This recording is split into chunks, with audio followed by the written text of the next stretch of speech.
don't hear about the actual deaths of children. And this is the issue we want to bring out now that's being systematically buried by the government and churches of Canada. It's being buried by the court process, which is accompanied by a gag order. If you're a Native person and you go through the courts, one of the things that is imposed on you is a gag order, so that you can't actually talk about the terms of your settlement or your story. And yet being able to tell one's story is essential to one's healing. And to being able to turn the tables, if you like, of shame. It isn't Aboriginal people who should be carrying the shame anymore. It's we, the culture that did it, who have to start carrying that cross. Right on, right on. So one of the ways we can do that is simply by telling the truth and forcing the truth out of institutions like this one. They have to come out from behind their lawyers and their money and their power. It's hard to not hear the voices, not hear the cries, not hear, like they're haunting. And I pray that those little spirits that are captured in here like that in pain, that they be released. I opened that window on purpose, to be released out of here, you know.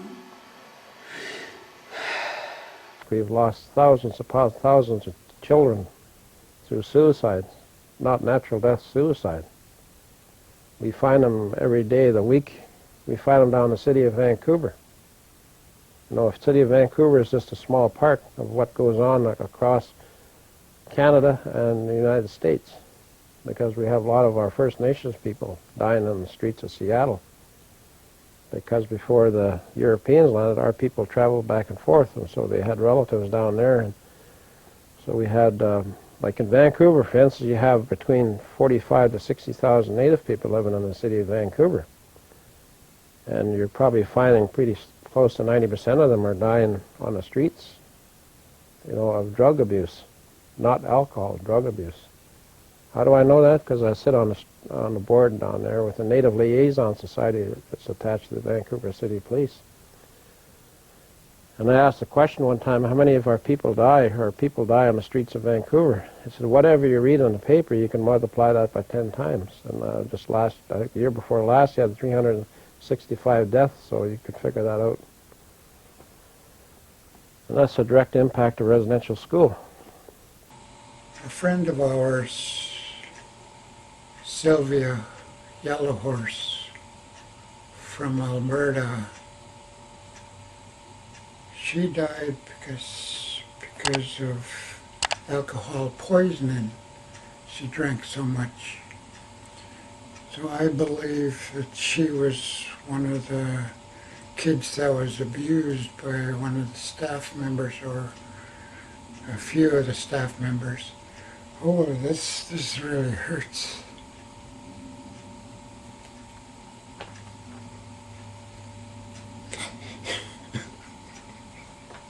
Many of our women, young women especially, are going missing because now, after the residential school abuse and everything is over, they're treating our young women like they're disposable. Nobody seems to care when they do go missing. As far as they're concerned, it's just another dead Indian. Right now, in the downtown east side, Aboriginal people are the ones that are getting HIV, they're the ones that are getting hepatitis C. We're suffering the most from this, and we just got to stop it somehow.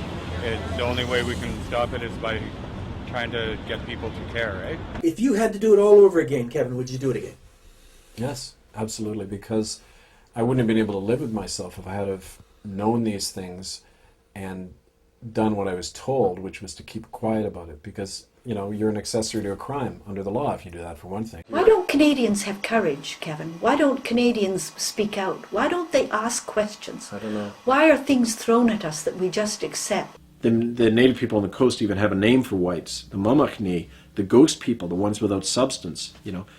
I didn't want to be a Mamachni anymore. I wanted to be a human being. Why did they think of us as this, the natives? What did they see in us that we didn't see? They saw what we had lost. I think of what we lost. You know, think of what happened in Europe. You know what happened in Europe over centuries. Same kind of trauma they went in here. The religious wars, the famines, the Black Death, the persecutions, the torture, the witch hunts, the mass murder of millions of people, throwing my ancestors off their land. All of the shit that happened here happened there. And so we're all trauma victims. You know, those of us who come over here, we not only haven't faced our trauma when we came here, but we had lost something. Look what you've done to the First Nation people. You have killed their kids. You have abused their mind. You have abused their bodies. Physically and spiritually, you have abused us. Not only the land, you have raped the land. You have polluted the land. You have polluted the minds of the Native people, the kids. You've raped the kids. You killed the kids.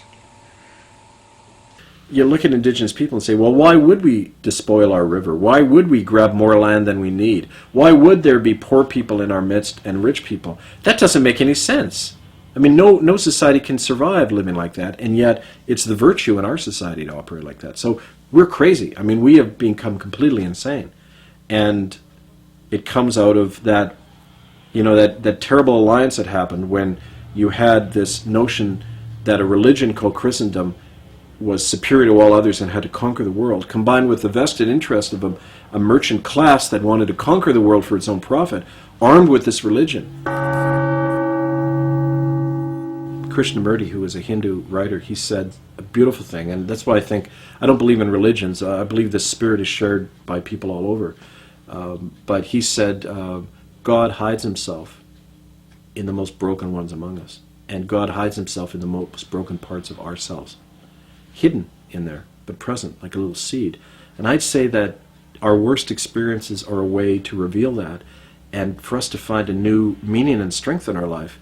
Because when you lose everything for the right reason, for a just cause, or for people who can't fight for themselves, when you stand with them and lose everything, you gain everything.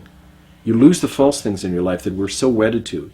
The only thing the church did to me, was say, I'm sorry, wrote a letter of apology. Some bitch thinks writing on paper and saying verbally to me, saying I'm sorry, doesn't work.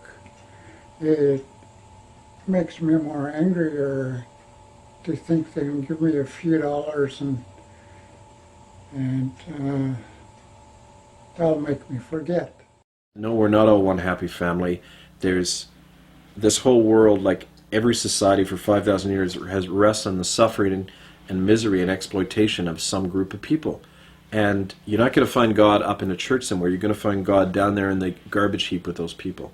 That, to me, is the message of Christ. So why don't we get that, Kevin?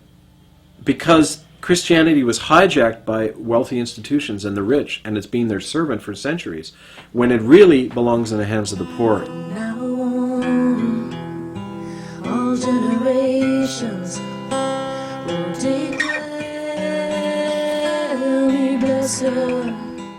God has brought down the mighty from the throne and has lifted up the poor. God sent away the wealthy and has filled the hungry with good things.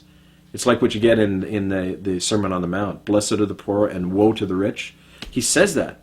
And it's kind of like this big reversal. Suddenly all the things that the powerful, the government, the corporations, the churches, they all think everything's on our side. We've got the world wrapped up. We can go carpet bomb Iraq whenever we want. You know, we can destroy anybody we want. Suddenly it's all reversed. And those things are their downfall.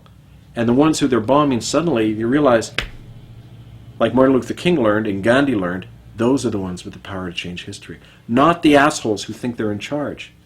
That's a revolutionary message, and that's what I tried to speak about from the pulpit in Port Alberni, and also to create. I tried to create it. I tried to put it into practice. And you saw what happened. I mean, it's not surprising what happened to me. And I'm taking strength from that now because I realize it's what happens when you try to live the message. You will get nailed, but that's their undoing. It's not my undoing. I'm not undone. They're undoing themselves. That's the victory.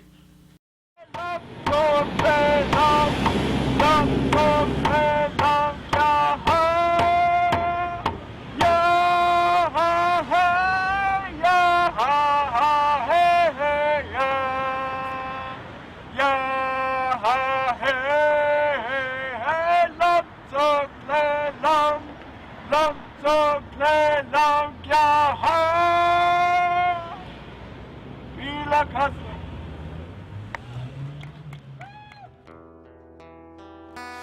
now on, all generations will declare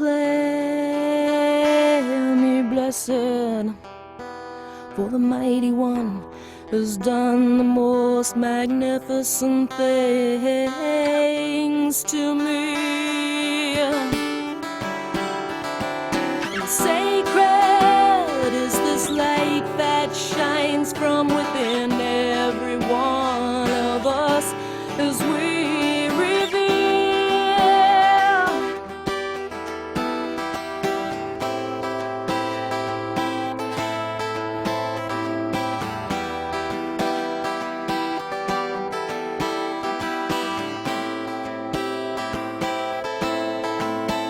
And it struck mightily with such great force, it uprooted and scattered the proud of their core, and then pulled down dictators from their thrones, and then stood up and walked with the lowest of the low, honoring them before all others.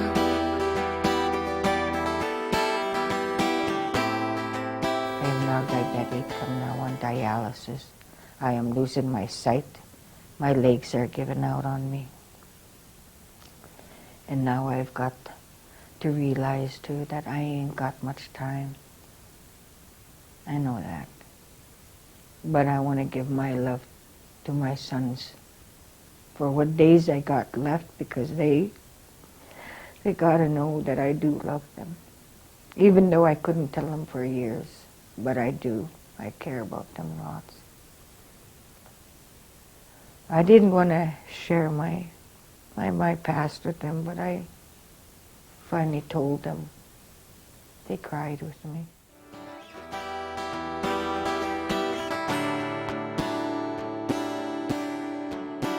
And fed the hungry with good things, put the wealthy on empty and sent them away. Hey, hey.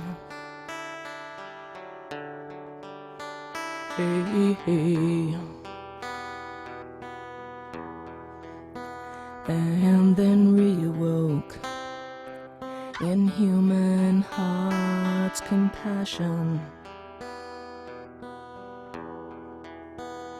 for all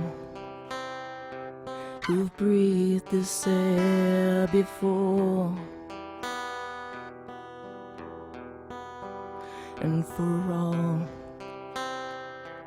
who suckle at this planet now, and for all to come forevermore.